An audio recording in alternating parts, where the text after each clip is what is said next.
Hello guys, this is आनंद। आप देख रहे हो अपना चैनल जेएसका एडू और इस लेक्चर में हम बात करेंगे, अपना मेंटी क्विज है, ग्रेविटेशन का है। ठीक है, मोशन का बन चुका है, force and law of motion का बन चुका है। अब हम बात करेंगे ग्रेविटेशन का। मेंटी क्विज है, बहुत ही दमदार है। ठीक है, इसको अटेंड करो और फिर आपको पता चलेगा, आपके दिमाग का कपाट खुल जाएगा, ऐसा बोल सकता हूँ। ओके, क्योंकि बहुत बढ़िया तरीके से, अच्छे तरीके से इसमें मेंटी क्विज दी गई है। ठीक है, जैसे पहले भी बोलता हूँ, अब भी बोलूँगा, मेंटी क्विज का मतलब यही होता है कि पूरे लेसन का निष्कर्ष कितना निकला है, आप कितना स्ट्रॉन्ग कर पाए हो। ओके, तो चलो यहाँ पे पहला की बात करते हैं। When an object throw vertically upwards, ठीक है, on reaching the highest point the value of acceleration due to gravity will B.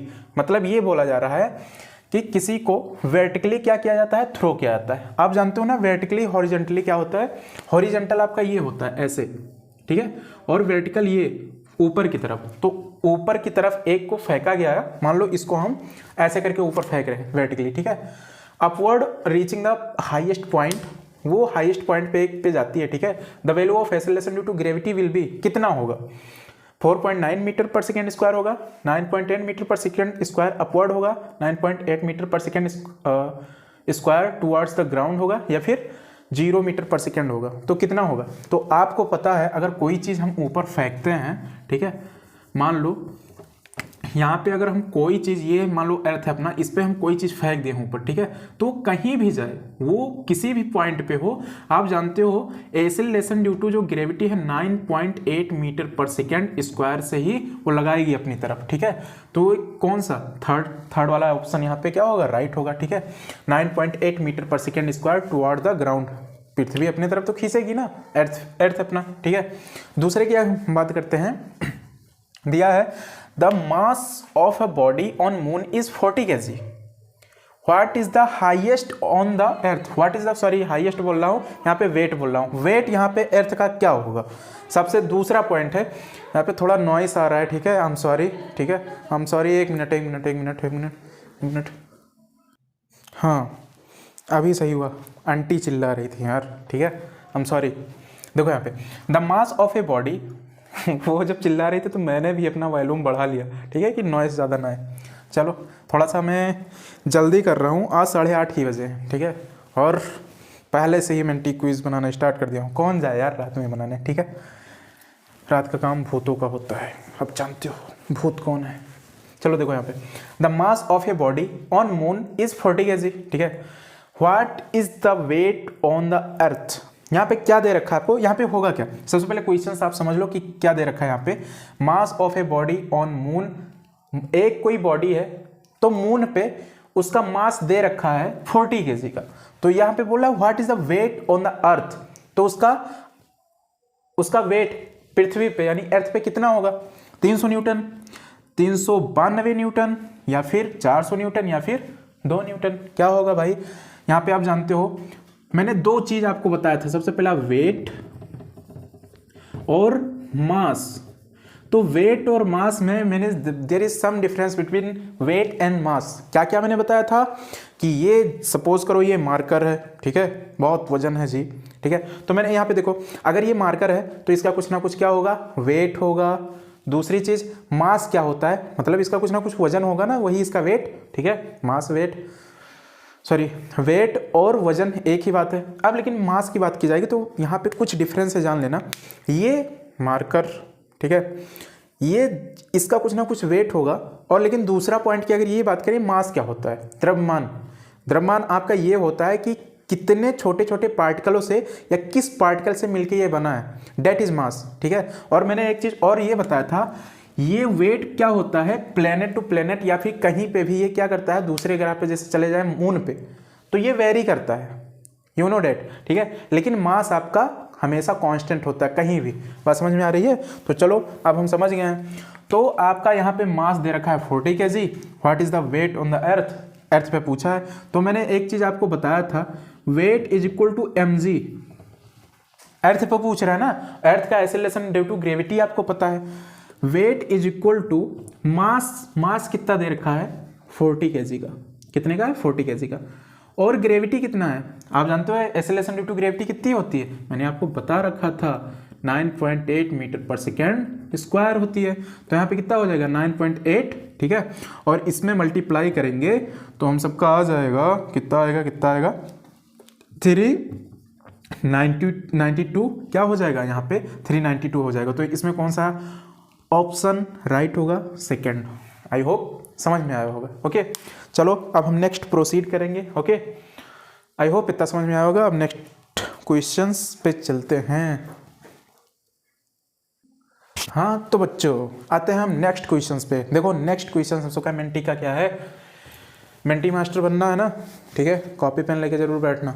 देखो यहाँ पे क्या दे रखा है, the distance between two bodies become 6 times more than the usual distance the force become, force कितना हो जाएगा, नहीं समझ में आया, फिर से समझाते हैं। देखो यहाँ पे the distance between two bodies, किसी दो बॉडीज का डिस्टेंस दे रखा है, become 6 times more than the usual distance the force become, force कितना हो जाएगा। यहाँ पे ये बोल रहा है कि दो बॉडीज का क्या दे रखा है, डिस्टेंस, ठीक है। 6 टाइम्स क्या कर दे रहा है, इसको मोर कर दे रहा है यूजुअल डिस्टेंस से, जो हमेशा से आप जानते हो d² होता है या फिर r² जो भी बोल सकते हो आप, लेकिन उसको 6 टाइम मोर कर दिया है। तो फोर्स बिकम, न्यू फोर्स क्या निकल के आएगा, 36 टाइम्स आएगा, 6 टाइम्स आएगा, 12 टाइम्स आएगा या 1/36 टाइम्स आएगा। तो क्या आएगा, तो चलो आपके दिमाग की बत्ती जलाते हैं हम इसको सॉल्व करके।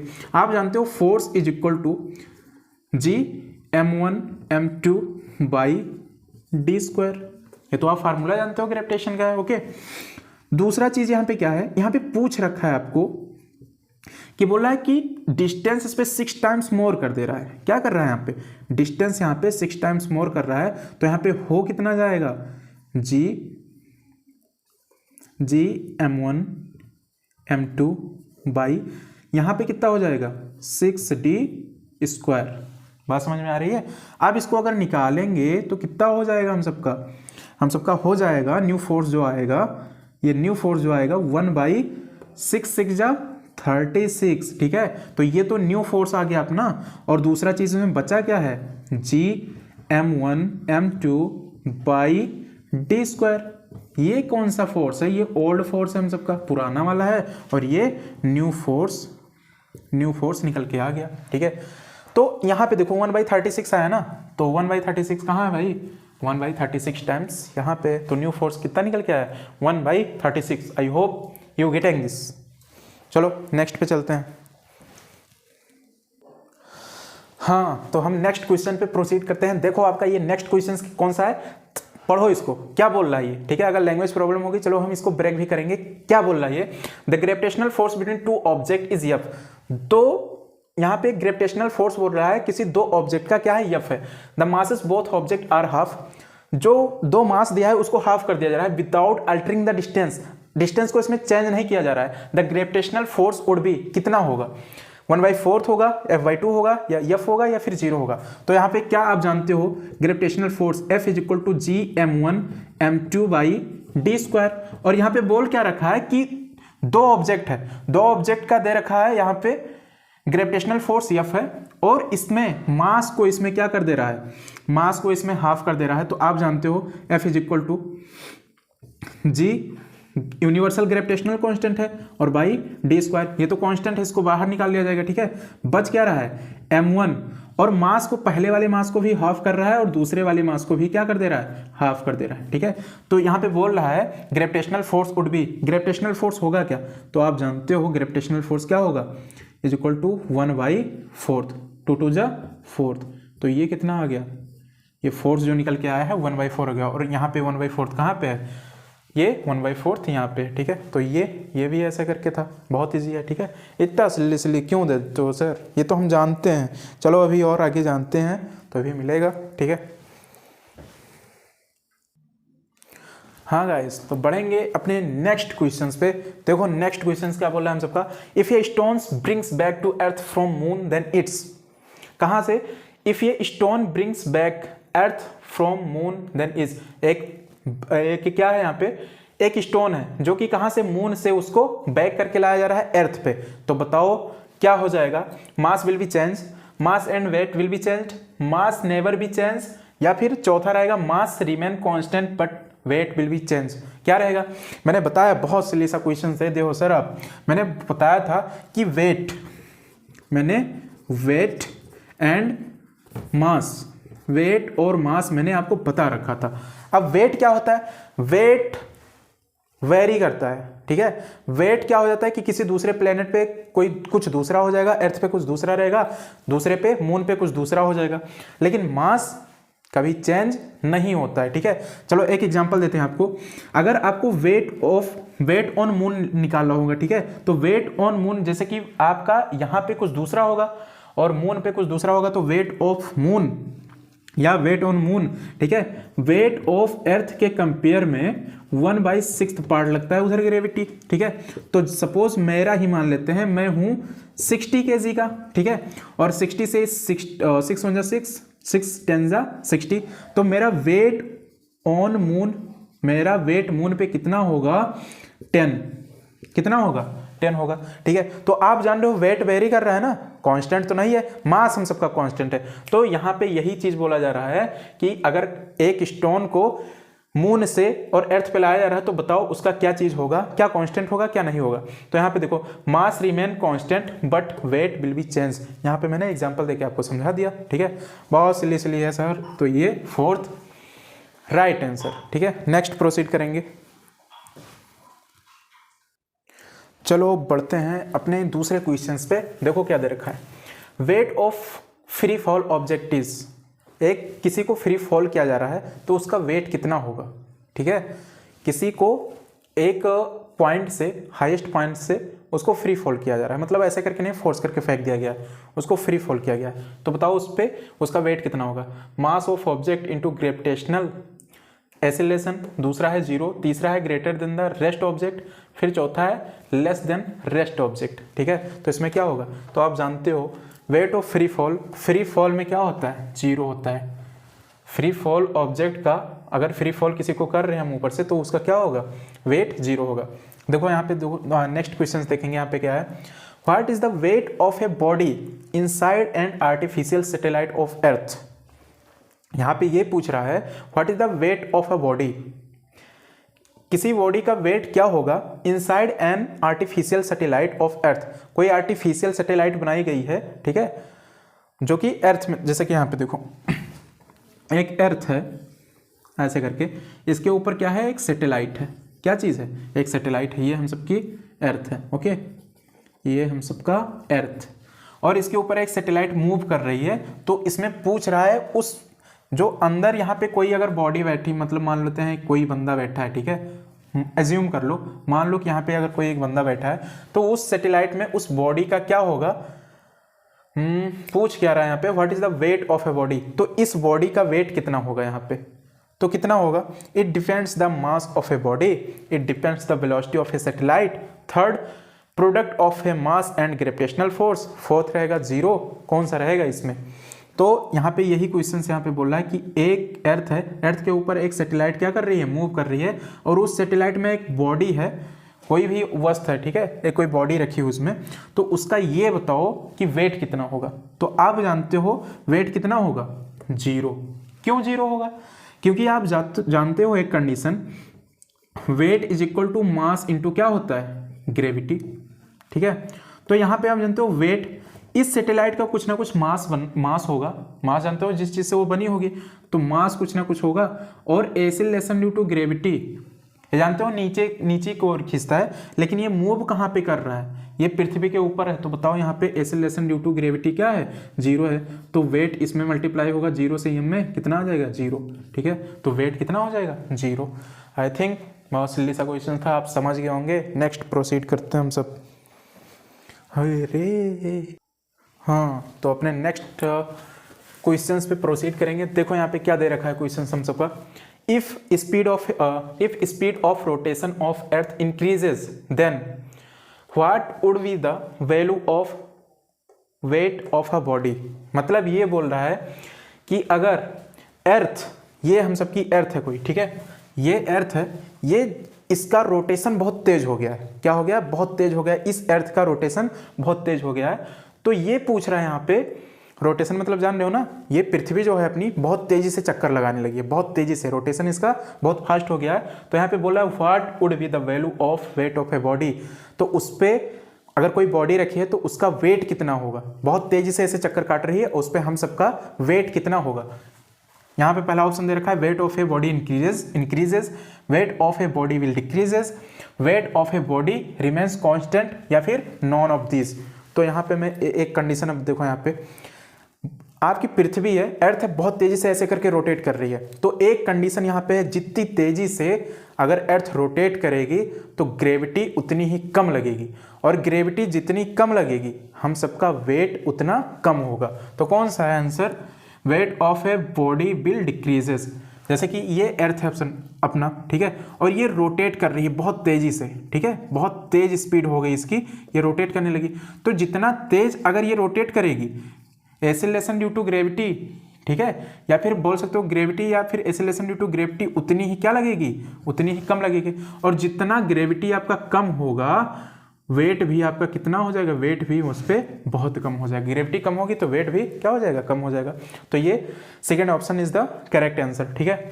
अब देखो यहाँ पे बोला the gravitational force causes, gravitational force क्या कॉज करता है, इसके कारण क्या होता है, tides, motion of moon, none of them, इसमें से कोई नहीं, या फिर बोथ फर्स्ट एंड सेकेंड, कौन सा होगा।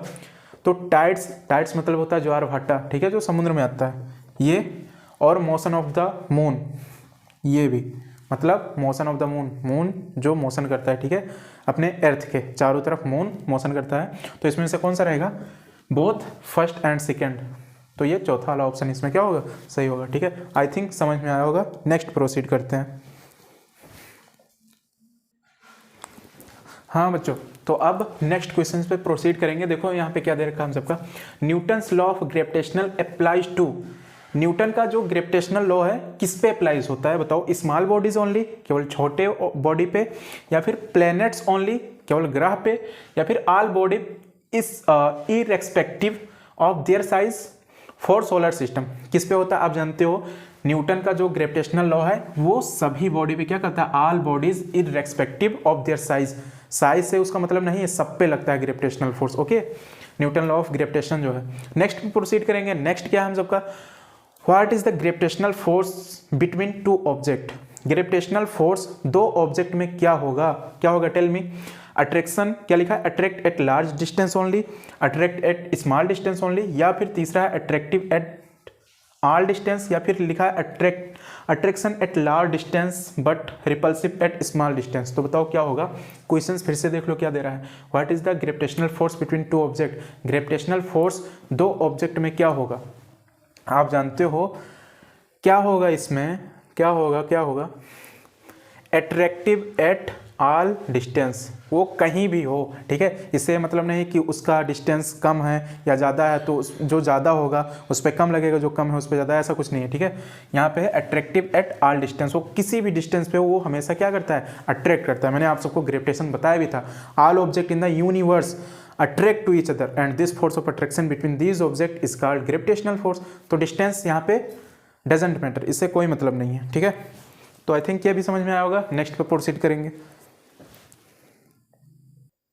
हाँ बच्चों, तो लास्ट मेंटी हम सबका द वैल्यू ऑफ जी आप जानते हो, मैंने बताया था एक्सीलरेशन, ठीक है, एक्सीलरेशन ड्यू टू ग्रेविटी है, ठीक है, एक्सीलरेशन ड्यू टू ग्रेविटी है। अब ये पूछ रहा है the value of G, acceleration due to gravity कितना होगा, स्मॉल जी का वैल्यू कितना होगा। देखो यहाँ पे increases as we go above the earth surface से ऊपर जा रहे हैं तो इंक्रीज होगा क्या, decrease as we go to the centre of the earth, हम अर्थ के सेंटर में जा रहे हैं तो क्या डिक्रीज होगा, रिमेन कांस्टेंट होगा, या फिर is more of equator and less at pole. तो क्या होगा इसमें, हम जानते हैं यहाँ पे देखो कंडीशन है इसमें, देखो एक ये मान लेते हैं हम सबका क्या है, अर्थ, वाह क्या गोला मैंने बना दिया, क्या बात, ठीक है। ये मान लेते हैं हम सबकी है धरती माता, ठीक है, ये है अर्थ, ठीक है, और इस पे देखो क्या बोल रहा है कि ग्रेविटी, ठीक है, ये एक्सीलरेशन ड्यू टू ग्रेविटी, ये अर्थ सरफेस पे ध्यान रखना सबसे ज़्यादा होगा, सबसे ज़्यादा यहाँ पे अर्थ सरफेस पे लगता है, ओके। लेकिन एक कंडीशन और है, जितना हम गड्ढा खोदते इसके अंदर जाएंगे, ठीक है, जितना ही अंदर जाएंगे ग्रेविटी उतनी क्या होती जाएगी, कम। ठीक है, और जैसे ही सेंटर पे आ गए तो ग्रेविटी हम सबका हो जाएगा 0। और एक कंडीशन तो फर्स्ट कंडीशन हुई। दूसरी कंडीशन ये, हम जितना अर्थ सरफेस से ऊपर जाएंगे तो ग्रेविटी क्या होता जाएगा, हम हाइट ऊपर ही तो जा रहे हैं, ठीक है, तो ग्रेविटी क्या हो जाएगा, कम होता जाएगा। जितने ऊपर जाएंगे ग्रेविटी कितना होता जाएगा, कम होता जाएगा। ठीक है, तो यहाँ पे आप क्या समझे, द वैल्यू ऑफ जी क्या होगा, decreases as we go to the centre of the earth. जितना हम सेंटर पे जाएंगे उतना acceleration due to gravity means 9.8 का वैल्यू क्या होता जाएगा, कम होता जाएगा। तो बस समझ में आया होगा आप सबको। तो हम सबका ग्रेविटेशन का ये आज मेंटी क्विज खत्म हो रहा है। अब नेक्स्ट में मिलेंगे, कोई सा भी मेंटी क्विज रहेगा। ठीक है, मिलते हैं, वेट करना और ढंग से पढ़ाई करना। ओके, तो आई थिंक पसंद आया होगा, लाइक सब्सक्राइब शेयर, ठीक है, सब कुछ करना। तो मिलते हैं नेक्स्ट लेक्चर में, see you next time, bye bye bye.